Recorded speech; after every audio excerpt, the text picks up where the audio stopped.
Coming at you full-fledged, it's your boy Regg with another video for y'all, man. Welcome, YouTube. So, from a couple of weeks before the postseason, all the way to the very games of this series, what I expected, what I didn't want to happen, finally did. The Dallas Mavericks finished off this series in 6 games as they dismantled my LA Clippers 114 to 101 in a home court win. Now, how they won? It was real simple. Really the same thing in the entire series, but we're going to get into that later. But the 3 main factors as to how the Dallas Mavericks won this closing game was their defense, their dynamic duo consisting of Luka Doncic and the newly acquired or traded, was he acquired or traded, either one, shooting guard, and their third quarter surges. And if you don't know who I'm talking about the player of the game, Kyrie Irving. Kyrie Irving snapped in the first half. He only had 2 points, I believe. Yes. Wait a minute. Is that right? Yeah, he was 1 for 6, and he only had 2 points in the first half. The second half, he had 28 points, and I believe he was he was hella efficient. It was a tale of 2 halves, I should say. And he gets the player of the game. Not only did he have 3 points, he had 4 assists, 5 for 9 from the 3-point line, and 11 from 19. Efficient, over 50% total for the game. Of course, he had a 50, 40, 90 season. So he is capable of doing that. And just in that circumstance, again, a tale of 2 halves, that makes him the player of the game to me. Now, for this series, like I said, similar to this closeout game, during the whole series, the Mavs' defense showed up. While they're not known for their defensive prowess, they showed up consistently and in clutch moments, leaving LA helpless at times. I remember in Game 5 how we were just stuck at 72 for the entire third quarter. And speaking of that, that's another reason as to why they won this series, the third quarter surges. Both teams, now I admit both teams, in several games had the advantage swing their way after big runs that came in that quarter. I remember Game 4 when Dallas was eventually overcoming that 31-point deficit, but at the same time, we know the Clippers won that. They were able to maintain it and swing that back their way going into the fourth with James Harden and PG snapping. Then Game 6, like I just said, Kyrie's tale of 2 halves. So the third quarter was a big advantage in this series, and Dallas just so happened to have it more than LA did. Now, this is the main reason. This is the biggest reason.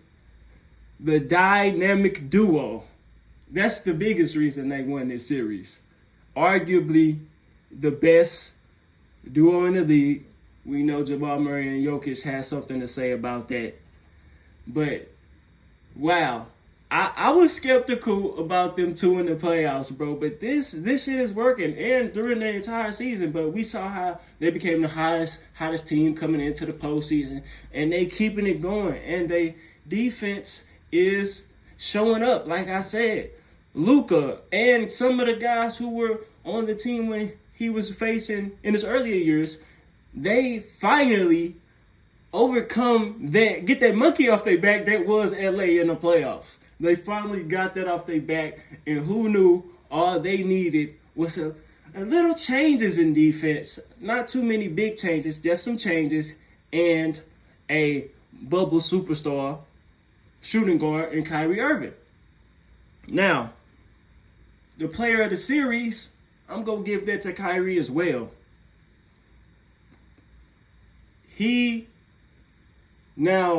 Why, again, I'm going to give Kyrie Irving the player of the series because just his consistency, his efficiency, his activity defensively, just everything.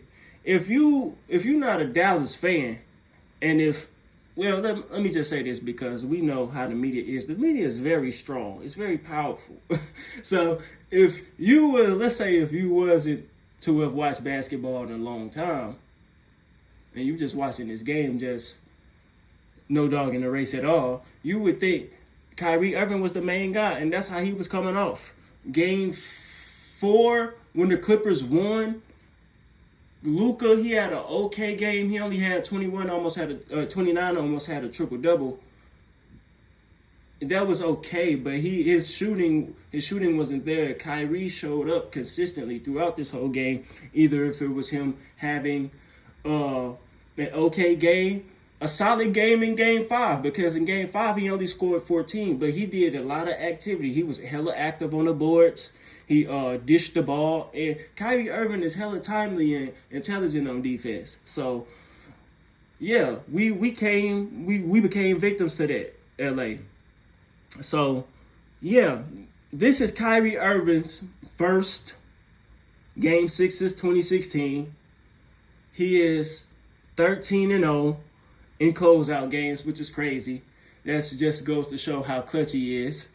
And now that he's wow, I just thought about that. Now that he's surrounded by Luka Doncic and he's playing and he's been relatively healthy, there's no controversy around him. There's no controversy surrounding Kyrie Irving at all. Now, why that is, I'm going to leave that up to you to decide. But, nonetheless, the Dallas Mavericks are hooping, man. Congrats to them. As far as what's next for them, they face the first seed OKC Thunder. Now, this series is going to be fucking crazy, man. We got Luka going against SGA. We got Kyrie Irving going to be guarded by, more than likely, Josh Giddey, Jalen Williams, J-Dub, and maybe somebody else.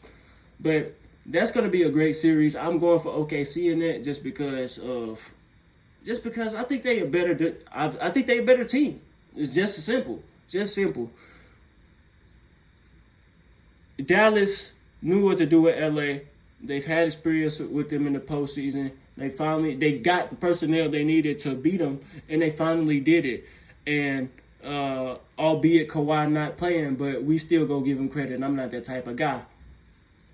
So, yeah, congrats to the Dallas Mavericks, man. On to the next round. Wow, good shit by Luka and Kyrie, man. Let me know who y'all think gonna win in this next round between OKC and Dallas. But first, hit that like button, comment at the beginning, middle, end of the video, share for us to see, subscribe if you're new, and hit that notification bell so you can be notified every time I drop.